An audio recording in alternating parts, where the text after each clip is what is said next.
Terima kasih Tuhan, bagimu segala pujian, hormat, pengagungan. Siang hari ini kami mendedikasikan hati kami, pikiran kami, perasaan kami sepenuhnya untuk Engkau. Roh Kudus hadir dalam kuasa-Mu. Roh Kudus, Engkau manifestasikan kuasa-Mu. Kami menyerahkan sepenuhnya ke dalam tangan kuasa-Mu. Tuhan, siang hari ini kami naruh hikmat, wahyu, dan pengertian.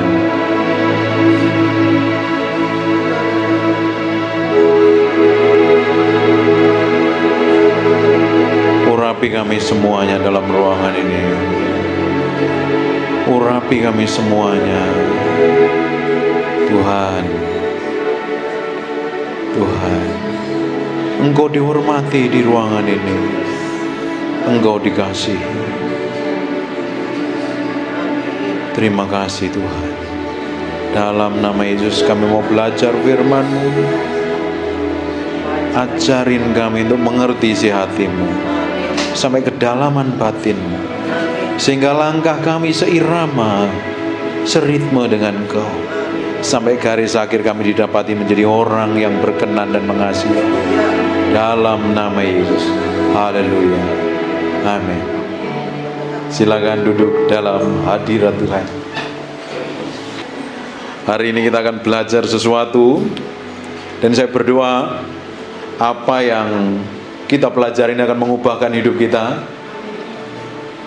Dulu pertama kali saya datang ke sini khotbahnya galak sekali. Ada beberapa orang sampai sok denger ini pendeta marah-marah ya gimana ya opo ya. Dengan berjalannya waktu, mengalami banyak hal, Tuhan ajarin banyak hal dalam hidup saya, dan Tuhan ubahkan saya. Ternyata ketika kita belajar firman, itu firman bukan buat orang lain, itu firman buat kita. Tapi banyak orang dengerin firman senangnya senggol karena itu cocok buat kamu. Apalagi kalau sama suaminya, buat kamu tuh, buat kamu. Nyesel aku suamiku gak datang, ini bagus khotbahnya buat dia. Baik Ibu. Ketika kita dengar firman seperti ini, firman itu buat kita. Diterima dengan hati yang haus dan lapar, pingin diubahkan, engkau pulang diubahkan. Karena banyak orang Kristen datang ke gereja, bertahun-tahun ke gereja, makan di gereja, duduk di gereja, tua di gereja, hampir mati di gereja, tapi kelakuannya tidak berubah. Tetap sama seperti waktu pertama kali datang ke gereja. Harusnya kehidupan kita akan diubahkan dari hari ke hari menjadi serupa, segambar dengan Tuhan. Diubahkannya lewat proses, namanya sekolah permukaan. Diremukkan dagingmu, keinginanmu, hawa nafsumu. Katakan permukaan. Itu harus terjadi. Katakan permukaan. Itu membuat hati kita yang keras, yang ngeyel, yang benernya sendiri, yang maunya sendiri, yang merasa paling hebat, merasa paling oke, merasa paling bener. Nggak ada di sini kelihatannya. Semuanya di sini rendah hati semuanya. Senyum dulu kanan kiri coba. Oh, luar biasa ya. Orang-orang yang hatinya keras itu harus diremukkan dulu supaya bisa diubah. Ketika bisa diubah sejalan seperti yang dia mau, orang-orang kayak begini ini yang akan mewarisin sesuatu yang ilahi dalam hidupnya, yang akan membuat kehidupannya berbeda dengan orang lain. Banyak orang harusnya bisa dipercayakan perkara besar, tapi pada kenyataannya tidak bisa dipercayakan. Karena apa? Belum bisa didapatin menjadi orang yang bisa dipercayakan sesuatu yang ilahi yang datangnya dari Tuhan. Ketika ibu ada 3 anak laki-laki yang ganteng-ganteng, yang keren-keren semuanya, ketika semakin dewasa, semakin bisa dipercayakan, otomatis punya tanggung jawab dan lain sebagainya, ibu pasti percayakan yang lebih besar. Bisa dibelikan mobil yang lebih bagus, dipercayakan usaha dan lain sebagainya. Ibu-ibu ini semuanya kan seperti itu. Tidak mungkin anakmu yang baru umur 11 tahun kamu beliin mobil, belum punya SIM, belum surat punya KTP, kamu beliin mobil, bikin kacau itu. Apalagi dipercayakan uang yang besar, uangnya akan dihabiskan buat beli main game dan lain sebagainya untuk nyenengin diri sendiri. Betul nggak? dengan bertambahnya umur kita secara rohani, kita diubahkan menjadi serupa segambar dengan Tuhan. Tuhan akan percayakan. Semakin gede, semakin kita bisa dipercayakan, Tuhan akan tambahkan double porsi. Ingat tentang perumpamaan uang mina itu. Ada yang percayakan 5, dikembangkan jadi yang 10. Ada yang 2, dikembangkan jadi yang 4. Tapi yang 1 tidak bisa dipercayakan apa-apa, malah nuduh tuannya, tuan yang jahat dan lain sebagainya. Tahu nggak apa yang terjadi dengan yang 1 tadi? Yang 1 itu disuruh ngasih yang 5. Sama dengan hidup kita.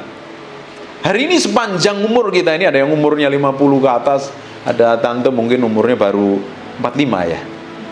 Tante yang pakai baju hijau itu, kelihatannya masih muda soalnya. Ini loh, yang tante ini loh. Iya, kelihatannya masih muda. Ada umurnya yang masih 30-an.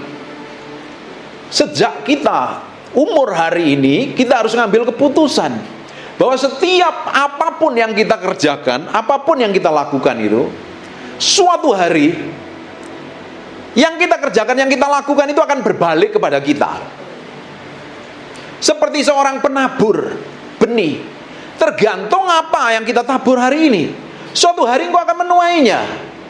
Karena perjalanan kehidupan kekristenan kita ini setiap hari berjalan, harusnya berjalannya kan bersama Tuhan. Tapi yang jadi masalahnya, banyak orang berjalan maunya sendiri, ngikutin ego, hawa nafsu, keinginan dan lain sebagainya, sehingga harusnya berjalan bersama Tuhan malah jauh daripada Tuhan. Dan setiap perjalanan kekristenan kita ini setiap hari berjalan, hari demi hari, seperti kita ini nulis sebuah diari yang suatu hari akan dicetak, diterbitkan, dan diingat oleh generasi yang akan datang. Tergantung apa yang kamu mau tulis dalam hidupmu hari ini. Kamu mau nulis apa? Tergantung keputusanmu hari ini. Dan suatu hari saya berdoa, orang dari tempat sini ini, generasi-generasi yang akan datang nanti setelah kita mungkin sudah dipanggil Tuhan, mereka mengenang bahwa kita adalah orang yang berjalan bersama Tuhan, memiliki pengalaman dengan Tuhan. Hidup kita menjadi contoh. Kalau kita pelajarin seluruh Alkitab dari perjanjian lama sampai perjanjian baru, ada tokoh muncul di permukaan. Kenapa kok mereka muncul di permukaan? Karena mereka memiliki pengalaman perjalanan hidup bersama Tuhan. Dan perjalanan hidup itu kita pelajarin sampai hari ini. Benar apa enggak? Hari ini kita mau tinggalkan warisan apa di generasi yang akan datang? Warisan yang ngomel-ngomel, cerewet, bawel, benernya sendiri, gampang ngamuan, atau warisan ilahi? Karena di Amsal 13 ayat yang ke-22, tahu aku mengasihi engkau Yesus, tahu, atau I just want to praise you. Amsal 13 ayat yang ke-22, orang baik meninggalkan warisan bagi anak cucunya loh. Orang baik meninggalkan warisan bagi anak cucunya. Ini warisan bukannya sekedar harta loh. Apapun juga, sikap tindakanmu, pakai string aja biar lebih manis ya. Agak cerewet nih pengkhotbahnya soalnya. Apapun yang kita tinggalkan, suatu hari akan menjadi warisan buat anak cucu kita. Termasuk sikapmu hari ini loh, kelakuanmu loh, tindakanmu loh. Suatu hari akan dikenang, dulu mami ini orang yang takut akan Tuhan. Atau malah sebaliknya, mami ini cerewetnya bukan main, kelakuannya buruk, jelek, bukan main. Tergantung pilihan kita hari ini. Syukur-syukur di sini ini ibu-ibu yang sukses semua ini, mau wajahnya wajah yang diberkatin semua ini, pasti juga meninggalkan warisan harta kekayaan emas, intan, berlian, dan tembaga serta seng. Tanah dan banyak. Amin dong. Kalian akan meninggalkan warisan harta buat anak cucumu. Amin. Kok belum makan siang? Bentar lagi makan siang ya. Baru 11:30 kok. Kita harus meninggalkan warisan buat generasi yang akan datang. Karena apa yang Bapak Ibu lakukan hari ini, anak cucumu yang akan menikmatin. Tergantung kamu mau meninggalkan warisan apa. Sekarang kita akan lihat di Keluaran 31 ayat 2 dan 3. Lihatlah, telah kutunjuk Bezaliel bin Uri bin Hur dari suku Yehuda nih, beberapa tahun, 1 tahun yang lalu saya bahas di sini nih. Yang telah kupenuhi dia dengan roh Allah, dengan keahlian dan pengertian dan pengetahuan dalam segala macam pekerjaan. Bezaliel diurapin Tuhan, dipenuhi dipenuhi Tuhan dengan Roh Kudus, dengan Roh Allah, dan memiliki akhirnya keahlian, pengertian, pengetahuan dalam segala pekerjaannya. Ini kita kan pingin anak-anak kita mewarisin seperti ini, betul apa enggak?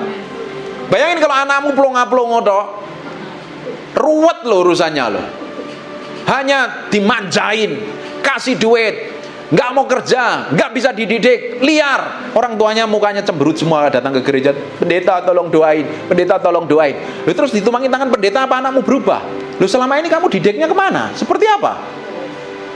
Banyak orang berharap ya, punya ekspektasi yang gede sekali, rumah tangganya pulih, usahanya diberkati, hubungan suami istrinya pulih, hanya ditumpangi tangan pendeta.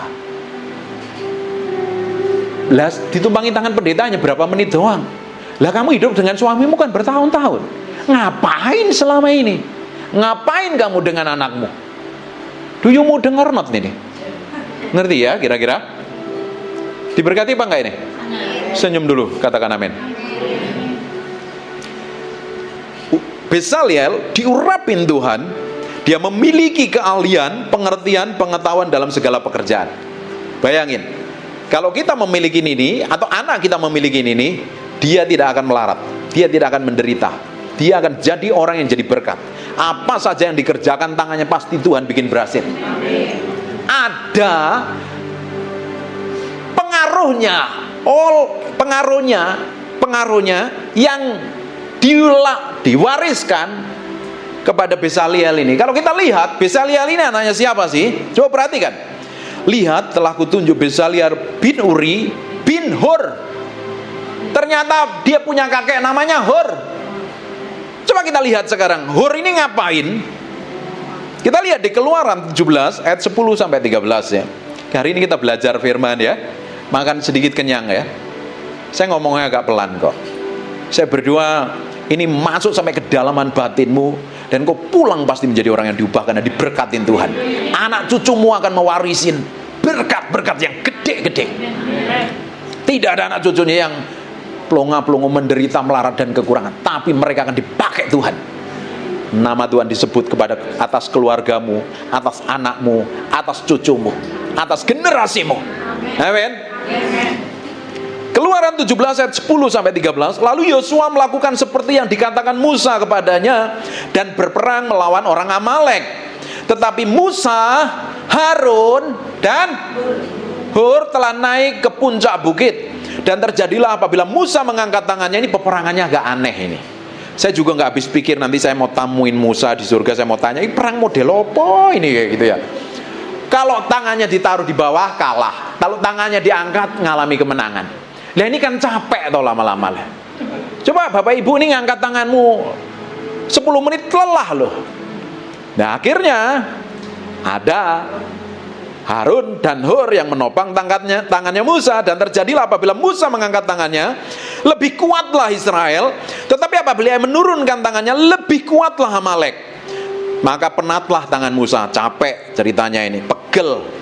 Diletakkannya di bawahnya, maka penatlah tangan Musa, sebab itu mereka mengambil sebuah batu, diletakkan di bawahnya, supaya ia duduk di atasnya. Harun dan Hur menopang kedua belah tangannya, seorang di sisi yang satu, seorang di sisi yang lain, sehingga tangannya tidak bergerak sampai matahari terbenam. Ini kira-kira capek nggak ya? Luar biasa capek loh. Pernah naik kereta nggak dari Jakarta? Itu perjalanannya sekarang 8 jam. Istri saya itu dulu belum pernah cobain naik kereta. Karena kita udah diundang pelayanan ke Surabaya. Ayo coba kita naik kereta, lama, bosen. 8 jam, kapok aku rasanya. Capek. Ini nggak tahu ini Musa ini berapa hari ini. Lihat ya. Sehingga tangannya tidak bergerak sampai matahari terbenam loh. Demikianlah Yosua mengalahkan Amalek dan rakyatnya dengan mata pedang. Tadi yang nopang tangannya siapa? Pertama, Harun dan Hur. Ternyata Hur punya cucu namanya Bezalel, orang yang diurapin Tuhan. Jadi sekarang keputusanmu apa? Belum terlambat. Selama kita belajar firman sampai hari, ambil keputusan untuk hidup benar, hidup takut akan Tuhan, hidup sejalan dengan firman, membangun hubungan keintiman dengan Tuhan.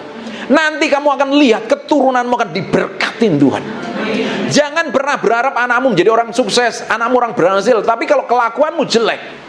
Karena guru yang sejati di dalam rumah tanggamu untuk anakmu itu bukan guru yang di sekolah, tapi kelakuan orang tuanya, tindakannya, ucapannya kan dilihat, dicontoh. Bener nggak ini? Selama ini kasih contoh apa? Hidupmu sekarang ini coba dikoreksi dirinya sendiri, nggak usah koreksi suamimu, bayangkan siapapun lah, koreksi diri saja. Selama ini sikap dan tindakanmu seperti apa? Berkenan nggak di hadapan Tuhan? Sejalan nggak sesuai dengan firman Tuhan? Kalau belum sejalan, hari ini ambil keputusan, masih ada kesempatan untuk diubah. Supaya suatu hari kita meninggalkan jejak ilahi. Kita Mazmur katakan, jejak meninggalkan lemak. Artinya, kamu ketemu siapa orang itu dijamah Tuhan. Kamu ngalami apapun juga, please di silent handphonemu. Orang yang bersinggungan dengan hidupmu, mereka akan dilawat Tuhan, mereka akan diubahkan Tuhan. Katakan amin. Pingin nggak ketemu mungkin ibu-ibu arisan? Ini nggak ada ibu PKK kan di sini? Nggak ikut PKK kok. Ini ibu-ibu arisan, mungkin teman-teman sosialita atau makan di restoran yang mereka masih belum kenal Tuhan, tapi ngelihat sikap dan tindakan kita diubahkan. Harusnya kekristenan kita ini berbeda dengan orang-orang yang tidak kenal Tuhan. Nggak perlu ngomong Yesus, tapi mereka bisa melihat Yesus dalam sikap, tindakan, dan perbuatan kita, dalam perilaku kita. Lebih powerful. Dimulainya dengan hari ini ngambil keputusan, aku mau meninggalkan sesuatu yang ilahi supaya generasiku diberkatin Tuhan. Kalau hanya sekedar meninggalkan warisan fisik, duit, tanah, aset, dan lain sebagainya, saham mungkin, itu bisa dihabiskan. Ada pepatah, warisan itu dihabiskan pada generasi yang ketiga kok. Benar nggak kata orang dunia? Benar nggak? Generasi yang ketiga seringkali menghabiskan warisan nenek moyangnya, orang tuanya.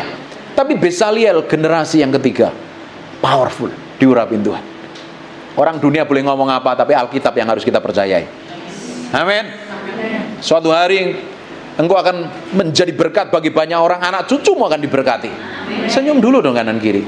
Oh, dia omongin berkat kok malah cemberut. Bahagia sedikit gitu loh. Ku berbahagia yakin teguh kayaknya. Enjoy, jalan sama Tuhan setiap hari.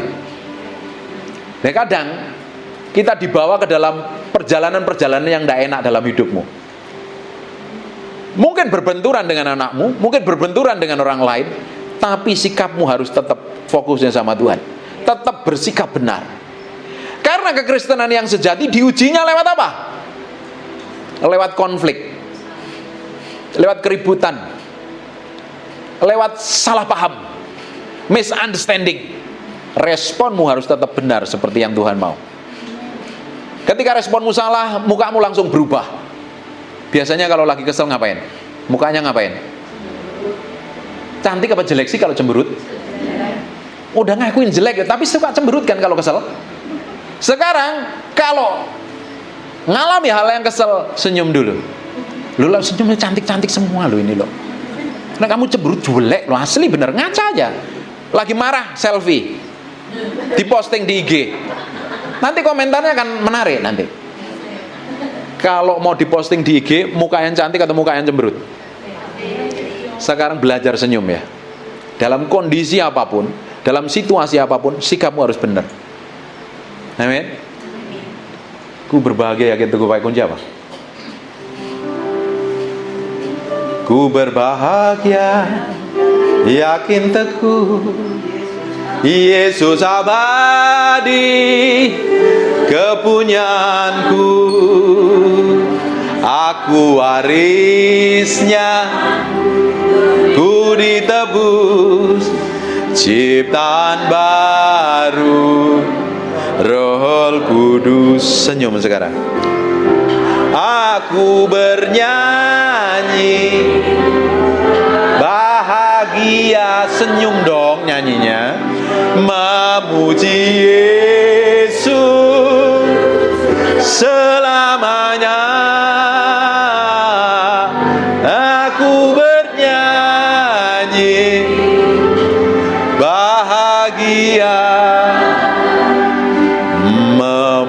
memuji Yesus selamanya, menjadi ahli warisnya kerajaan Allah. Sikapmu harus tetap tersenyum sekalipun keadaanmu pahit hari ini, karena Tuhan tetap baik dalam situasi dan kondisi apapun. Ketika ibu-ibu ini saya kasih tahu ya, ini rahasia penting, nggak usah diomongin ke orang lain, simpan buat dirimu sendiri. Kalian itu punya pengaruh yang besar. Kalau ibu ini cemberut di rumah, atmosfer di dalam rumah tangga ini mengerikan sekali loh. Suamimu langsung minggir di balik pintu mungkin, anak-anakmu pada ciut semuanya. Boleh kekuatanmu lemah secara fisik, tapi pengaruhmu mulai hari ini bawa atmosfer senyum dan bahagia sekalipun kondisimu tidak baik. Amin. Aku bernyanyi bahagia memuji Yesus selamanya. Tidak mudah. Kalau dalam kondisi diberkatin kan gampang, kondisi baik-baik saja kan gampang. Tapi kalau kondisi hatimu kesel, bagaimana kamu memuji Yesus? Coba nyanyi lagi kesel memuji Yesus gimana? Jelek banget. Hati-hati ya. Sekarang banyak senyum ya. Keluargamu akan atmosfernya kerajaan Allah. Suamimu bahagia, anak-anakmu tenang dan sentosa, cucumu tambah sayang. Amin. Diberkati apa enggak ya? Saya kasih makanan yang agak lunak-lunak tapi tajam ya, nggak apa-apa ya. Gara-gara Hur yang hidupnya takut akan Tuhan, anaknya diberkati. Tahu nggak? Bezaliel ini diberkati luar biasa. Dia punya keahlian yang luar biasa, dan keahliannya dipakai untuk membuat perkakas bait Allah. Kan spesial ini orang, penting ini buat kerajaan Allah. Kalau engkau hidupmu takut akan Tuhan, hari ini ambil keputusan takut akan Tuhan, suatu hari anakmu akan jadi orang-orang yang hebat, jadi orang-orang yang penting. Sekarang kita akan lihat satu orang lagi. Tadi kan Hur, sekarang kita lihat namanya Harun. Dia punya anak namanya Eleazar. Bayangin, kalau dilihat, kan ini saudara dekatnya Musa kan, ponakannya Musa. Harusnya dia yang menggantikan Musa dong, karena dia ponakannya. Tapi Tuhan suruh Musa ngurapin Yosua untuk meneruskannya. Itu juga ada sejarahnya. Sikapnya Eleazar nggak sakit hati, dia nggak kepahitan, sekali mau umumnya memberikan otoritas kepada orang lain untuk memimpin bangsa Israel. Ini orang juga hatinya luar biasa, karena bapaknya imam besar, sudah punya hak kesulungan, dia imam besar. Bapak Ibu nanti baca ya, kenapa kok Harun ini nggak kena kusta, tapi hanya Miriam yang kena kusta? Karena dia pakai jubah kesulungan, dia pakai jubah imam. Dan apa yang terjadi? Setelah jubahnya diambil, dia baru mati loh. Nanti baca di Alkitab. Dan dia mewarisin sesuatu yang ilahi dalam hidup anaknya, karakter yang ilahi. Tidak heran keturunannya, di keturunannya Eleazar ini mendampingin para raja-raja di Israel. Luar biasa sekali. Sekarang kita lihat ya, di Esra pasal yang ke-7 ayat 1-5. Kemudian daripada semuanya itu, pada zaman pemerintahan Artasasta raja negeri Persia, maka berangkatlah Esra bin Seraya bin Azaria bin Hilkiah. Ini kan orang hebat semuanya nih. Bin itu artinya bapaknya gitulah. Bin Salum bin Sadok. Sadok ini juga imam yang luar biasa. Bin Ahitub bin Ameria bin Azaria bin Merayot. Ini kalau punya cucu boleh dipakai nama ini, Merayot, kayaknya keren ya. Bin Zerahya bin Usi bin Buki juga boleh nih nama ini.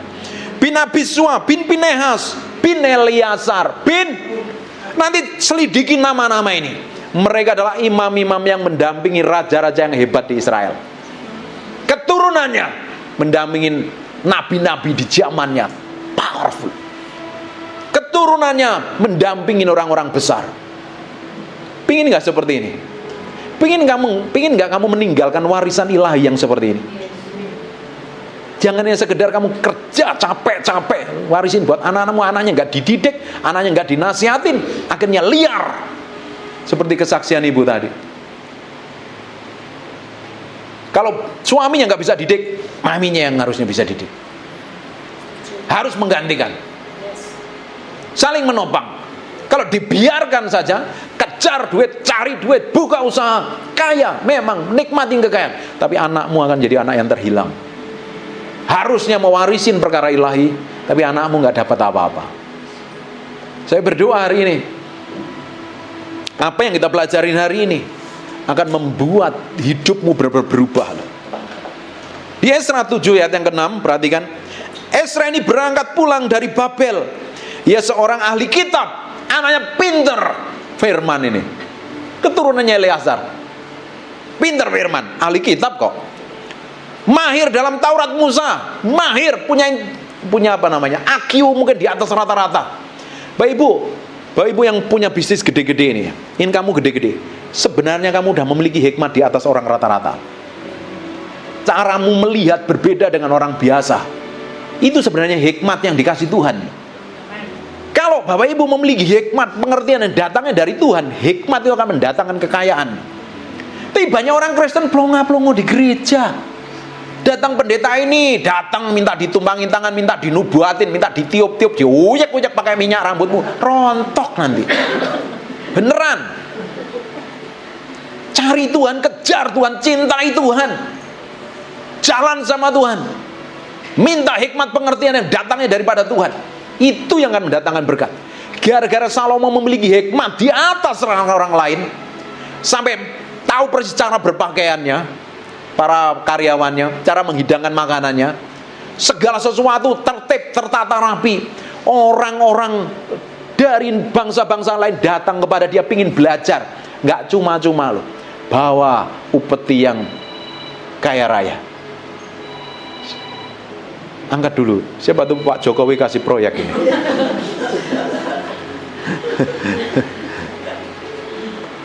Mau kasih proyek bangun di IKN kayaknya ya. Tadi sampai mana ya? Lupa kan? Cari Tuhan, kejar Tuhan, mulai miliki hidup yang benar dengan Tuhan. Kalau kita nggak bisa suruh paksa orang lain seperti yang kita mau. Tapi banyak istri maksa suaminya seperti yang dia mau. Akhirnya suaminya tidak berubah, kesel, marah, jengkel, malas gereja, nyalain Tuhan. Lah yang bodoh siapa? Karena kita nggak dipanggil untuk merubah orang lain kok. Kita dipanggil menjadi serupa segambar dengan Kristus kok. Yang diubah itu di dalam diri kita. Tapi kita seneng kan kalau maksa orang lain. Kamu harus begini, kamu harus begitu. Bapak Ibu, tahu nggak kekecewaan dan marah itu datangnya dari mana? Karena kita mengharapkan orang lain melakukan seperti yang kita mau, ternyata orang lain itu melakukan sebaliknya. Kita kecewa. Lihat, suruh siapa? Pingin orang lain melakukan seperti yang kita mau. Wong kita nggak bisa atur pikiran orang, kita nggak atur mulut orang, nggak bisa. Yang kita bisa aturkan sikap dan hati kita. Benar apa enggak? Siapa yang pernah konflik sama orang sampai tegangan tinggi? Loh, nggak ada yang pernah konflik ini kelihatannya ya. Hidupmu ini bersosial apa enggak sih? Siapa yang pernah ribut sama orang? Coba angkat tangannya. Yang malu nggak usah angkat tangan, yang nggak malu angkat tangan aja. Pernah? Kenapa kok kita bisa ribut? Karena kita mengharapkan orang lain itu seperti yang kita mau. Benar apa enggak? Terus ternyata orang lain itu sikapnya lain. Siapa yang pernah diplengosin orang? Diplengosin, nggak dianggap, nggak dihargain. Kamu pulang menggerutu nggak kadang? Ih, kok gitu ya? Memang aku siapa? Aku udah ke salon, rambutku udah keren begini, kok aku nggak disapa? Akhirnya disimpan terus-terusan, lama-lama kesel. Ketika lama-lama kesel, kamu kecewa. Ketika kamu kecewa, kamu marah. Anakmu lihat, suamimu lihat. Loh, mami kenapa? Nggak apa-apa. Kamu kok mukanya berubah? Kenapa? Nggak apa-apa. Ayo makan. Loh, kok marah-marah sama saya? Enggak, aku nggak marah. Tapi dari mukanya kelihatan marah. Banyak orang sikapnya salah loh, reaksinya salah loh. Hari ini mesti belajar memiliki respon yang benar ya. Kalau responmu salah, kamu akan ketemu problem dan masalah. Kamu akan ribut terus dengan orang lain. Sekalipun orang itu melakukan yang berbanding terbalik dengan seperti yang kita mau, kasih senyum saja. Belajar senyum dulu di sini. Kanan kiri toleh. Senyum gitu loh, yang manis loh. Cantik-cantik kabeh kok. Kamu di sini tak ajarin senyum. Kamu ngadepin masalah kamu susah loh senyumnya loh. Sikap hatimu mesti benar seperti yang Tuhan mau. Dan ketika kamu memiliki sikap hati yang seperti itu, kamu melatih dirimu memiliki sikap yang benar. Dan orang yang paling dekat dengan hidupmu, mereka yang akan melihat kamu. Dan mereka akan diberkati dengan kelakuan dan tindakanmu. Karena kekristenan sejati kan bukan ibadah seperti ini. Ini kan celebration, perayaan. Kita berkumpul bersama, dengerin firman, nyembah bareng, corporate. Terus nanti setelah ini ngobrol satu kanan kiri. Makanya kalau setelah ibadah jangan langsung buru-buru pulang. Sapa kanan kirinya, kasih senyum. Kamu gimana? Kamu tambah cantik nih. Di salonnya di mana ya? Ajak aku ke salon. Kukumu kok bagus ini. Kamu pedikur di mana ini? Itu loh, diajak ngobrol kayak. Bangun hubungan, saling menguatkan satu dengan yang lain. Tetapi praktek kekristenanmu yang sejati ketika kamu ngadepin persoalan dan masalah. Amin. Dan itu dilihat oleh orang sekitarmu. Dan apa yang kamu tabur suatu hari kamu akan tuai. Amin. Kita lihat lagi. Ezra ini dia cicit-cicitnya dari Eleazar. Dan ternyata dia orang yang pintar juga. Makanya ya, hari ini kamu hidupmu takut akan Tuhan. Harun sekalipun dulunya pernah bikin kesalahan, di akhir hidupnya dia hidup takut akan Tuhan. Hur hidupnya takut akan Tuhan. Banyak tokoh yang lain hidupnya takut akan Tuhan. Lihat, generasi dari generasi itu jadi orang yang pintar dan penuh hikmat serta dipakai Tuhan. Bahkan mendampingin orang-orang yang besar, jadi berkat buat bangsanya. Amin. Pingin gak ngalami seperti ini? Dimulai dengan hidupmu hari ini. Kita lihat lagi. Ezra ini berangkat pulang dari Babel. Dia masuk ke dalam pembuangan di Babel. Dan ternyata ini orang yang pintar. Makanya orang yang pintar itu selalu dipakai Tuhan. Beda loh antara orang yang ya dua-dua mau. Itu memang Tuhan gak membandingkan antara orang pintar dan bodoh. Tapi kalau kita pintar, memiliki hikmat, pengertian dan pengetahuan, Tuhan akan percayakan lebih gede lagi. Kalau kita lihat antara Petrus dan Paulus itu berbeda jauh. Petrus itu bukan orang terdidik. Tidak heran waktu dia baru bertobat ngikut Yesus, emosinya gede, marah, merasa paling benar, merasa paling hebat. Orang lain boleh meninggalkan kok, aku mau ikut kau. Ternyata mengkhianatin Yesus. Dua-duanya dipakai Tuhan luar biasa lah. Tapi Paulus adalah orang yang terdidik, orang yang pintar. Lihat, pengaruhnya lebih gede siapa? Dua-duanya dipakai Tuhan. Bayangannya menyembuhkan orang sakit. Petrus sekali khotbah 3.000 orang bertobat, 5.000 orang bertobat. Mas perak tidak ada padaku, lihatlah aku, pandangan matanya mengalirkan urapan kesembuhan. Pingin gak seperti ini? Gini gitu. Orang dijamah Tuhan, powerful gak? Itu Petrus, sapu tangannya Paulus, powerful. Tapi lihat pengaruhnya. Petrus sama-sama dipakai Tuhan, Paulus juga dipakai Tuhan. Kalau kita lihat di dalam perjanjian baru, Paulus dipercayakan nulis 3/4 kitab perjanjian baru. Petrus hanya beberapa buku. Tergantung pilihanmu hari ini. Kamu menjadi orang pintar atau menjadi orang yang biasa saja. Kalau kamu mau jadi orang pintar, beberapa yang saya khotbah di sini, kembangkan kapasitasmu. Tidak cukup dengan hari ini saja, meski belajar.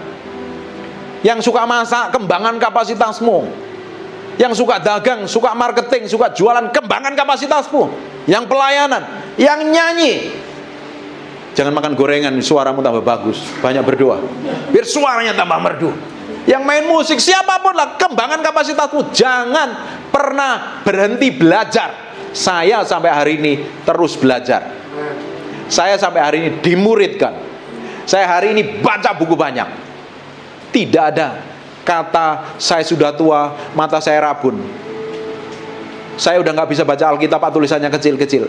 Cari, suruh anakmu, suruh cucumu, suruh downloadin Alkitab audio. Bahasa Inggris ada, bahasa Indonesia ada. Jadi tidak ada alasan kita untuk tidak mau belajar. Kalau kita mau dipercayakan perkara besar, kalau kita mau meninggalkan warisan yang besar, hari ini belajar memberi hidupmu nurut sama Tuhan, kembangkan kapasitasmu. Amin. Diberkati apa enggak ini? Katakan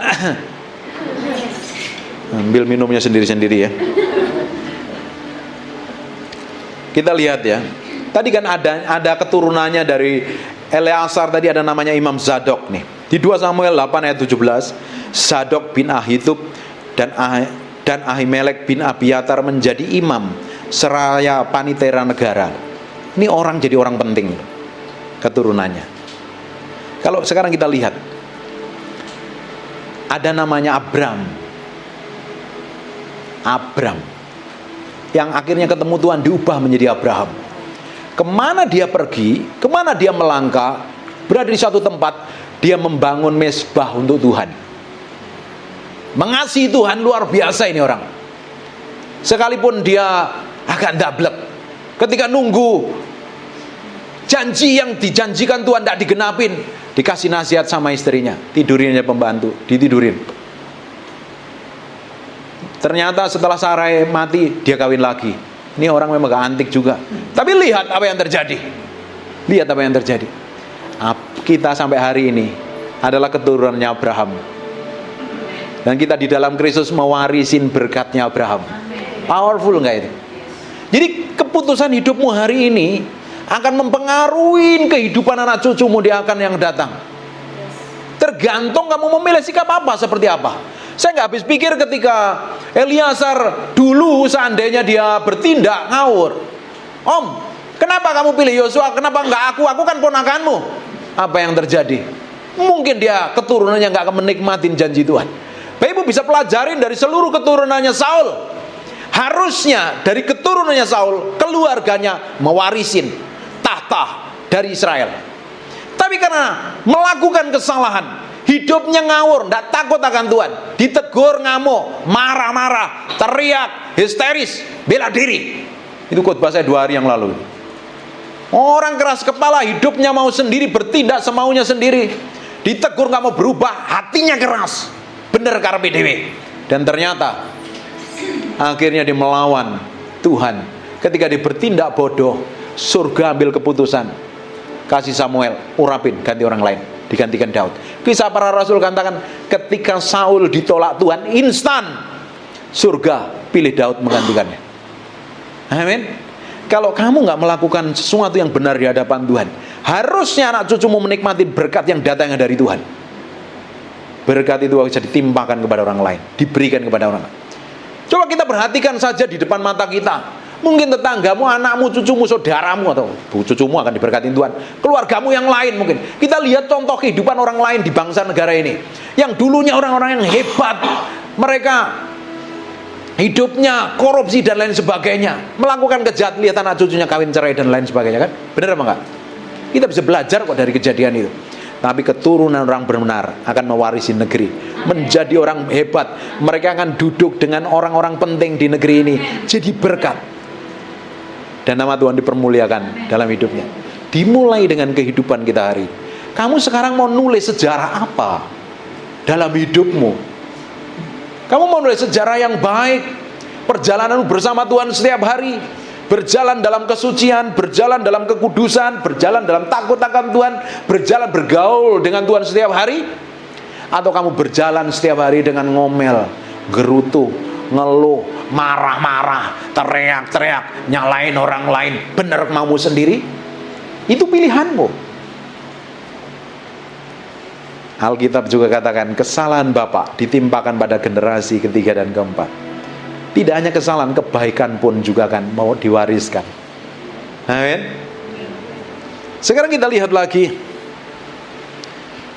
di Yesaya 59 ayat 21, adapun aku, inilah perjanjianku dengan mereka, firman Tuhan, rohku yang menghinggapi engkau, dan firmanku yang kutaruh dalam mulutmu tidak akan meninggalkan mulutmu dan mulut keturunanmu dan mulut keturunan mereka, dan sekarang sampai selama-lamanya. Di Yesaya sekarang kita akan lihat di Yesaya pasal yang ke 61, ketika hidupmu dipenuhi dengan roh Tuhan, hidupmu takut akan Tuhan, hidupmu mencintai Tuhan, mendedikasikan sepenuhnya sama Tuhan hari ini, dan kamu mati terhadap dirimu sendiri, mati terhadap ego dan hawa nafsumu, mati terhadap keinginanmu. Kamu berjalan ngikutin Tuhan, hidupmu dipenuhi Roh Kudus, engkau memiliki dampak. Di Yesaya 61 dilihat apa yang terjadi. Tapi sekarang kita akan lihat, kita akan lompat nih. Kalau engkau berjalan bersama Tuhan, hidupmu dipenuhi Roh Kudus. Orang yang hidupnya dipenuhi Roh Kudus, kelakuan, sikap dan tindakannya sejalan dengan firman. Amin. Apa yang terjadi? Di ayat yang kelimanya, orang-orang luar akan melayani kamu sebagai gembala kambing dombamu. Pingin gak orang-orang hebat jadi karyawanmu, jadi pegawaimu? Kenapa kamu punya pegawai? Kenapa kau punya karyawan? Karena kamu orang yang diberkatin Tuhan, karena punya usaha. Anak cucumu punya usaha. Ada orang-orang hebat di luar sana yang dipakai untuk mendukung berkat, memberkatin kita. Lihat nih, dan akan mendirikan kembali tempat-tempat yang sejak dahulu menjadi sunyi. Mereka akan memperbarui kota-kota yang runtuh, tempat-tempat yang telah temurun menjadi sunyi. Orang-orang luar akan melayani kamu sebagai gembala kambing dombamu, di ayat yang keempatnya tadi. Dan orang-orang asing akan bekerja bagimu sebagai petani dan tukang kebun anggurmu. Perhatikan di ayat yang kelima. Orang lain akan melayani kamu, orang asing akan bekerja bagimu, bisa jadi karyawanmu. Saya perhatikan ada orang-orang yang pintar, yang memiliki hikmat pengertian. Dia hanya lulus SMA, tapi karyawannya bisa S3. Kenapa orang seperti ini? Orang yang memiliki hikmat, pengertian, dan pengetahuan. Makanya orang Kristen harusnya orang yang paling pintar, paling berhikmat. Karena ngerti kebenaran, berjalan dalam kebenaran, disertain Tuhan, hidup dalam kebenaran, dipimpin Roh Kudus. Kurang apa lagi? Tapi pada prakteknya banyak orang Kristen babak belur. Sikap dan tindakannya bertolak belakang dengan firman. Harusnya ini ayat kan menjadi bagian kita kan. Perhatikan ya. Ayat yang ke-6, tetapi kamu akan disebut imam Tuhan dan akan dinamai pelayan Allah kita. Kamu akan menikmati kekayaan bangsa-bangsa dan akan membanggakan diri dengan segala harta benda mereka sebagai ganti bahwa kamu mendapat malu 2 kali lipat. Mungkin dulu punya kesalahan, mungkin dulu punya pelanggaran, tapi ketika kamu komitmen dengan Tuhan, dan sebagai ganti noda dan ludah yang menjadi bagianmu, kamu akan mendapat warisan 2 kali lipat di negerimu. Dan sukacita akan menjadi kepunyaanmu. Pingin gak seperti ini? Pingin ngalami gak seperti ini apa gak sih? Sebab aku Tuhan mencintai hukum dan membenci perampasan dan kecurangan. Aku akan memberi upahmu dengan tepat dan aku akan mengikat perjanjian abadi dengan kamu. Lihat nih, orang yang jalannya sama Tuhan. Nanti baca ayat pertama ya. Ketika roh Tuhan turun atasmu, kamu memiliki kuasa dan otoritas. Di Kisah Para Rasul, ketika roh turun ke atasmu, kamu akan menerima kuasa. Dan kamu akan lihat apa yang kamu wariskan buat generasimu. Ayat yang ke-9-nya, keturunanmu akan terkenal di antara bangsa-bangsa dan anak cucumu di tengah suku-suku bangsa, sehingga semua orang melihat mereka dan akan mengakui bahwa mereka adalah keturunan yang diberkatin Tuhan. Beberapa hari yang lalu saya ngonselingin seorang ibu rumah tangga dan dia nangis karena anaknya hidupnya liar sembarangan, ngawur, gak ada respek dan hormat. Padahal ini seorang hamba Tuhan. Dan kita doakan terus, saya bimbing terus, dan akhirnya hampir setahun dipulihkan Tuhan. Anaknya sekarang mengasihi Tuhan. Terakhir dulu menghabiskan mobil sampai berapa puluh mobil, motor sampai puluhan motor itu dihabiskan. Terakhir kemarin saya lihat postingannya, anaknya kasih mobil sama mamanya. Karena keputusan yang benar. Cintai Tuhan, kasihin Tuhan sepenuhnya. Memberi hidupmu sepenuhnya sama Tuhan, berjalan sama Tuhan. Koreksi sampai kedalaman batinmu. Apa ada yang gak benar di hadapan Tuhan? Kalau didapatin di dalam diri kita gak benar, datang sama Tuhan, serahin sama Tuhan. Ambil alih semua kelemahan dan kekurangan. Engkau akan menerima sesuatu yang ilahi yang datangnya dari Tuhan. Warisan ilahi itu kamu akan berikan kepada anak keturunanmu. Mereka menjadi orang-orang yang takut akan Tuhan. Keputusanmu hidup takut akan Tuhan saja. Engkau akan menikmati sesuatu yang ilahi yang di depan. Karena tidak ada yang mustahil, tidak ada yang sia-sia di hadapan Tuhan itu. Ada orang yang teraniaya selama ini, nangis sama Tuhan, hidup benar sama Tuhan. Karena semua yang kita lakukan di hadapan Tuhan tidak ada yang sia-sia. Semuanya ada kalkulasinya, semuanya ada hitungannya. Entah kamu hari ini melakukan apa yang baik atau apa yang buruk. Tadi dikatakan hidup dan mati dikuasai lidah. Siapa menggemakannya akan makan buahnya. Hari ini kamu mau menggemakan apa? Kamu menggemakan yang baik, kamu akan makan baik. Kamu menggemakan yang buruk, kamu makan yang buruk. Tidak hanya kamu yang makan, anak cucumu pun juga akan menikmatinya. Amin. Jadi Kristen yang sejati itu Kristen berjalan sama Tuhan setiap hari, step by step. Hari ini mungkin gagal, besok kejar Tuhan. Hari ini mungkin jatuh, besok jalan sama Tuhan. Jalan sama Tuhan. Orang yang memiliki hubungan yang dalam dengan Tuhan, dia sadar kalau ada kekurangan dan kesalahan di dalam dirinya. Ini aku tidak benar loh. Ada yang salah nih dalam diriku nih yang harus aku ubah. Amin. Makanya kenapa tadi di awal saya bilang bersyukur. Ini saya tahu, Ibu Gembala ini diurapin Tuhan. Dia akan menimpartasikan pengurapan. Engkau akan menikmatin pengurapan. Seorang hamba Tuhan itu ketika berkhotbah sebenarnya dia mengimpartasikan sesuatu yang di dalam dirinya. Saya tidak punya emas dan perak dan permata seperti Petrus katakan, emas perak tidak ada padaku. Tapi saya punya hidup yang takut akan Tuhan. Saya punya cinta Tuhan. Mungkin melebihi apapun dalam diri saya. Saya mengasihi Tuhan sungguh-sungguh. Nah, itu yang saya impartasikan kepada Bapak Ibu. Engkau tangkap ini, engkau jalan sama Tuhan setiap hari, engkau akan dibawa Tuhan ngalami perjalanan dari kemuliaan satu pada kemuliaan yang lain. Amin. Ternyata hidup kekristenan itu bukannya sekedar ibadah minggu ke gereja atau Jumat ke gereja, tapi setiap harinya lah, dalam hal apapun. Kan kebanyakan orang itu seneng melakukan aktivitas kalau yang dilihat orang kan, karena dapat pujian, dapat tepuk tangan kan. Bener nggak? Dapat pengakuan kan seneng kan. Tahu nggak sebelum saya khotbah seperti ini, apa yang saya lakukan setiap hari di kamar doa saya? Saya memberi hati saya sepenuhnya sama Tuhan. Bisa duduk berjam-jam di kaki Tuhan. Kadang nggak dengar apa-apa, kadang nggak ngalamin apa-apa. Tapi ketika saya ngomong, ketika saya konseling orang, ketika saya berdoa, tiba-tiba ada manifestasi kuasa Tuhan yang mengalir. Karena permulaannya dimulainya dengan sendiri bersama Tuhan.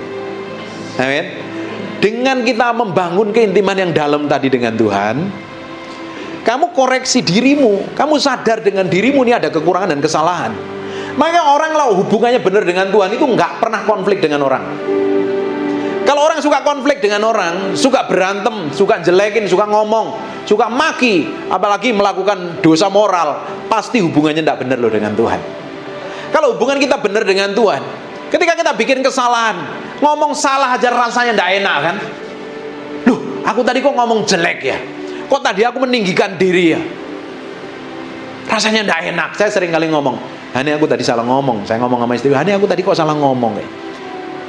Rasanya ada rasa yang tidak enak loh. Dan itu perlu dibangun setiap hari dengan dalam hidupmu. Kalau engkau bangun setiap hari dalam hidupmu, kamu akan memiliki pengaruh dan mempengaruhi orang-orang di sekitarmu. Keluarga apapun akan dipengaruhi. Ini keluarganya kelihatannya suaminya baik-baik semua ya. Baik ya. Nggak ada yang trouble kan. Kalau suamimu dalam trouble, justru engkau duduk diam di kaki Tuhan, nangis sama Tuhan. Nggak usah lapor sama siapapun. Kamu nabur, sebab tetesan air matamu ditaruh di kirbatnya Tuhan. Ada hitung-hitungannya. Kalau lagi stres, ambil handuk. Kenapa Pak ambil handuk? Kan nangis terus. Itu nanti airnya kemana-mana, diperes, taruh di ember. Nangisnya sama Tuhan, jangan nangis sama orang. Kamu nangis sama Tuhan, berjalan bersama Tuhan, ngikutin maunya. Amin. Coba lihat, apakah tokoh-tokoh ini enak hidupnya? Tidak enak loh ngalami. Mereka ngalami proses demi proses kok. Sebut saja tokoh siapa yang hari ini hebat. Yusuf, Daniel, Daud apalagi. Setelah nikah setelah motong lehernya Goliat, dapat anaknya raja, ternyata diuber-uber sama mertuanya sendiri. Sampai akhir dia dipromosi menjadi raja. Tidak ada yang enak. Makanya saya bilang ikut Tuhan itu nggak enak di awal, enaknya di belakang. Kamu ikut setan, enaknya di depan, kamu membayar mahal di belakang. Benar gak ini? Belajar ya, memberi hati. Kamu nulis sejarah yang baik setiap hari. Sikapmu, tindakanmu, perbuatanmu, perkataanmu, jalan aja terus setiap hari. Ketika ketemu orang, seperti ada Tuhan di sampingmu. Kamu kan gak berani ngomong apa-apa kan. Mau ngomong jelek pun kan takut kan kalau ada Tuhan. Hanya mata kita ini loh gak bisa melihat Tuhan secara fisik, padahal Tuhan menyertai kita dan tinggal di dalam kita. Mungkin kalau mata kita secara rohani dibukakan, kita ini menjadi orang yang takutnya sama Tuhan itu luar biasa. Kenapa sih orang kok melakukan dosa, hidup maunya sendiri begitu? Karena dia lupa dengan Tuhan, dia sadar dengan dirinya sendiri. Tidak heran orang-orang seperti ini ya, carpe diem, maunya sendiri. Kalau ditegur ngambek, pindah gereja biasanya kalau jadi bergereja. Kalau ditegur ngambek, ngamuk, teriak membela diri. Orang kayak begini tidak akan mewarisin sesuatu yang ilahi. Lihat apa yang dialami oleh Saul. Ditegur Nabi Samuel, dia teriak-teriak membela dirinya karena harga dirinya diinjek-injek. Tapi berbeda dengan Daud ketika ditegur, dia sadar, bertobat, nangis sama Tuhan. Jangan ambil rohmu daripadaku. Itu orang yang bergantung sama Tuhan. Amin. Tadi saya bilang, tepat beribadah di tempat ini, engkau akan dapat impartasi pengurapan yang berbeda. Engkau akan mengalami impartasi, urapan, hikmat dan pengertian dengan orang-orang yang tepat. Apalagi kalau kamu nempelnya sama Tuhan, kamu akan mewarisi hikmat, pengertian yang berbeda dalam hidupmu. Amin. Jam 12 ini kelaparan mukanya udah.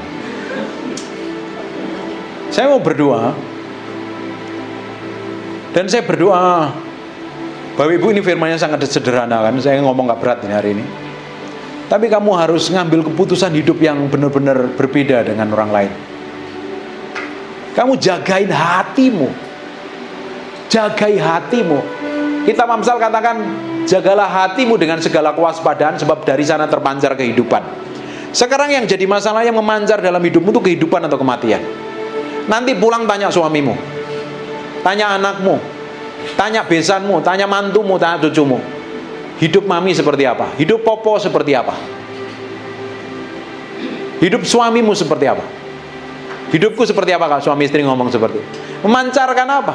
Makanya kita akan disuruh menjaga hati supaya yang terpancar ini kehidupan, kehidupan yang memberkatin banyak orang loh. Tapi banyak orang yang memancarkan kematian, nuding orang lain, hakimin orang lain, nuduh orang lain, merasa dirinya paling hebat, paling benar, paling suci sejagat raya, dan orang lain salah semuanya. Nah, kamu mau warisin apa? Seperti itu. Keputusanmu hari ini akan mengubahkan banyak hal di depan sana. Amin. Ambil keputusan yang benar, dan hari ini komitmen mau jalan sama Tuhan. Tuhan, aku mau jagain hatiku begitu rupa. Dalam situasi buruk, dalam kondisi tidak enak pun, aku mau tetap bersikap benar, karena ini seperti benih dan suatu hari aku akan menuainya. Bapak Ibu, coba tolehkan. Satu orang noleh di sampingnya. Satu orang noleh di sampingnya. Dulu disuruh noleh kok lihat saya itu ya baik. Noleh. Coba kasih senyum. Kasih senyum. Kamu terima apa? Simple toh. Simple toh. Kan semuanya ini ada rata-rata punya suami kan. Kalau suamimu marah, kamu mau tabur marah atau mau tabur sesuatu yang baik? Tabur senyum. Ngomong yang baik, ngomong yang manis. Kira-kira suamimu tambah marah atau berhenti marahnya? Saya mau tanya, pasanganmu seringkali nadanya tinggi terus-terusan karena apa? Ditimpali dengan taburan yang buruk, benar nggak? Orang sudah nadanya tinggi, kamu tambahin tinggi. Undang Pak Jeffer main keyboard nyanyi berdua itu. Sekarang belajar tabur yang baik dalam segala hal dalam hidupmu. Menabur bukan hanya uang kok. Kamu nabur uang, kamu akan tuai uang. Kamu nabur senyum, barusan kamu tuai senyum kan. Kamu nabur kebaikan, kamu akan tuai kebajikan. Kamu nabur baju, kamu akan tuai baju. Kamu nabur buku, akan tuai buku. Saya pernah cerita ini. Suatu hari saya mau beli, pernah saya saksikan atau belum? Suatu hari saya, zaman dulu kan belum ada e-book kan waktu dulu. Belum ada internet lah zaman dulu. Saya meski beli buku James Strong Konkordansi Alkitab itu dalam versi beberapa bahasa itu. Bukunya tebal sekali, saya beli di toko buku Indonesia itu tidak ada. Meski beli di Amerika, mahal harganya, jutaan. Saya bilang, Tuhan kok mahal ya Tuhan, aku kan pengen belajar ya Tuhan. Ternyata sekarang kita bisa download loh, keren loh. Gara-gara media sosial, gara-gara internet ini kita ini tambah pinter. Ternyata saya nunggu waktu itu kurang lebih 6 bulan. Teman saya jadi gembala saya sehari ini, dia dapat dari Kenneth Hagin Ministry dapat 5 buku yang saya mau beli. Salah satunya dikasih saya. Tahu nggak kenapa? Dulu setiap khotbah ya, setiap saya mau khotbah saya bawa buku, saya bagi-bagiin. Saya bagi-bagiin buku. Saya nabur buku, tuai buku. Simple itu loh. Sesimpel itu loh hidup itu. Nah, ada yang ingin diberkatin hari ini? Bisnismu makmur, usahamu lancar, depositmu banyak, dolar Singapura, dolar Australia, dolar US, pingin nggak? Kalau diajak ngomong, aku ini ngomong berkat loh hari ini, kok kamu nggak respon ya? Pingin nggak diberkati? Belajar nabur. Kamu pingin diberkati, belajar nabur. Dulu waktu itu kan saya pernah cerita, dari tahun 2017 sampai 2021 kita itu bisnis kacau, bisnis kita bangkrut, nyisain utang banyak sekali. Dalam kondisi itu, kondisi COVID kan waktu itu, kan kita hanya kerjaannya makan, tidur, main handphone, nonton TV kan, nyalain AC di kamar, ya bolak-balik ruang tamu, tempat itu, bener gak? Karena gak boleh kemana-mana kan. Tahu gak apa yang terjadi? Orang kan banyak kesusahan waktu itu. Kalau orang yang duitnya banyak gak ngalami kesusahan, tapi orang-orang yang menengah ke bawah banyak sekali kesusahan. Dalam kondisi itu kita lagi ngalami bangkrut. Saya dengan istri saya, kita tahu gak apa yang terjadi? Kita diberkati justru bisa memberkati orang-orang yang susah. Dan sampai hari ini dipelihara Tuhan. Dipelihara Tuhan. Kan gak kelihatan pendetamu yang ngomong ini kan kumel kan. Kalau saya kumel kamu gak akan dengerin saya loh. Kan bukti ini diberkatin Tuhan ya. Apa yang Tuhan lakukan dalam hidup saya, Tuhan juga bisa lakukan double porsi dalam hidup. Saya kasih tahu. Tadi kan Ibu Jun ajarin semua orang kita hari ini, siapa yang percaya Roh Kudus dalam dirimu?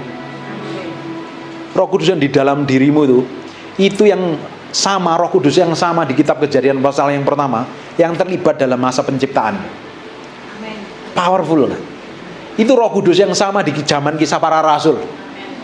Harusnya hidupmu powerful kan? Kamu tumpang tangan orang sakit harusnya ngalami kesembuhan kan? Kamu bisa ngusir setan kan? Takut Pak gitu. Harusnya berani mendoakan orang kan? Masalah orang itu disembuhkan enggak, itu kan urusannya Tuhan. Bagian kita kan berdoa. Ngapain masih kita takut? Ketika kita berdoa, saya sering kali berdoa sama orang, dan kuasa Tuhan mengalir dalam hidup saya. Bukan karena saya. Urapan yang sama kamu harusnya alami. Tadi Bu Gembala sering doain orang, sering kesaksian sama saya, ngalami kesembuhan, ngalami mujizat, ngalami diubahkan. Itu impartasi pengurapan. Kamu juga bisa terima yang sama dalam hidupmu. Harusnya tambah hari hidupmu tambah powerful kan? Tapi pada kenyataannya kan semua orang seperti itu kan? Malah nengking setan-setannya malah ketawa-ketawa. Wah, siapa lu? Seperti anaknya Imam Sekewa. Paulus aku kenal, Yesus aku kenal. Siapa kamu? Awalnya agak kaget sedikit. Wih, pakai nama Yesus. Ternyata nggak ada kuasanya.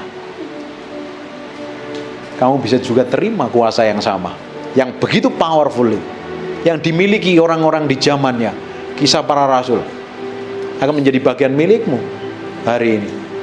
Kalau kamu beri hatimu sepenuhnya sama Tuhan, hidupmu juga akan memiliki kuasa dan otoritas. Nanti kamu melihat orang di sekitarmu akan dijamah Tuhan. Kamu melihat orang di sekitarmu dilawat Tuhan, diubahkan Tuhan. Dan kamu melihat anak cucumu, keluargamu diberkatin Tuhan. Amin. Sudah 1 jam, bangkit berdiri sama-sama. Tutup matamu dan saya berdoa. Tuhan, setiap orang dalam ruangan ini tanpa terkecuali, sekarang kuasa-Mu mengalir dari ujung rambut sampai telapak kaki. Tuhan jamah, Tuhan urapi, Tuhan urapi, Tuhan urapi, Tuhan urapi, Tuhan urapi, Tuhan urapi, Tuhan urapi, Tuhan urapi, Tuhan urapi. Kuasa-Mu mengalir.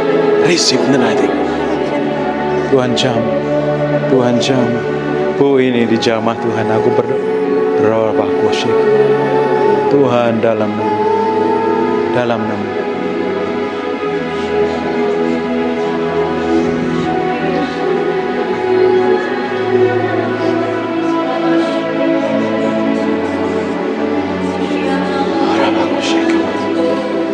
Tuhan, biar hadirat-Mu tetap tinggal dalam ruangan ini.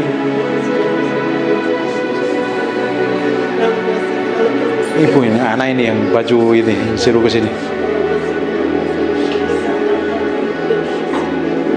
Iya, sini. Jesus, beri mereka pengalaman pribadi bersama-Mu. Pimpin dan urapi mereka. Pimpin dan urapi mereka. Aku mengasihi Engkau Yesus, dalam nama Yesus. Aku mengasihi Engkau Yesus dengan segenap hatiku. Aku mengasihi Engkau Yesus dengan segenap jiwaku. Ku renungkan firman-Mu siang dan malam. Ku pegang perintah-Mu dan ku lakukan. Engkau tahu ya Tuhan, tujuan hidupku hanyalah untuk menyenangkan hati-Mu. Aku mengasihi Engkau Yesus. Aku mengasihi Engkau Yesus dengan segenap jiwaku. Aku mengasihi Engkau Yesus dengan segenap jiwaku. Ku renungkan firman-Mu siang dan malam. Ku pegang perintah-Mu dan ku lakukan. Engkau tahu ya Tuhan, tujuan hidupku hanyalah untuk menyenangkan hati-Mu. I surrender all. I surrender.